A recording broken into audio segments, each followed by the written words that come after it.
Tell us about the Satynmag Women Friendly Workplace Awards. Satynmag Women Friendly Workplace Awards 2026 is really gathering the momentum, keeping it up and making an upward trend. That's truly wonderful because Sri Lankan companies are now seeing the importance and trying to see it to the next level. So it's quite interesting because under the current circumstances, I like to simplify it is like on one hand we have global politics, we call geopolitics, that's coming broadly from, whereas Asian part of the world is talking about geoeconomics. So that when these two are colliding, we can see that quite a number of challenges are unfolding. So in such circumstances, Sri Lankan organizations have to really take a call, make a choice to what they should do. And in that, one of the, may I say, fragile or least tended areas is that managing people, particularly women. So in that sense, I think absolutely this is fantastic to see this, and I like to take a couple of your questions or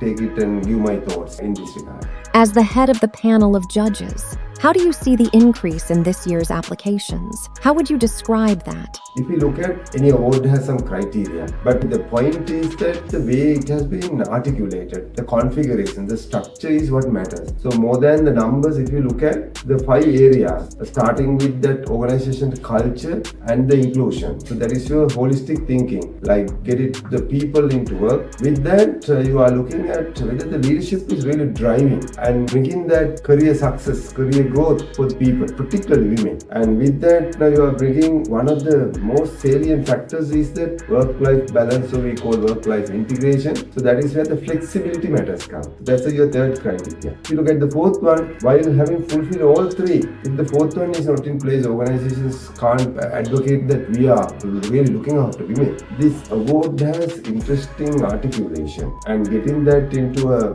DNA of the corporate world. So therefore, this is not just a driving award by the HR. What I see, if both can come out with this thinking and cascading down to the respective operational managerial areas, I am sure this will take to the next level in the corporate world and people specifically looking at what they should do, what they should focus on.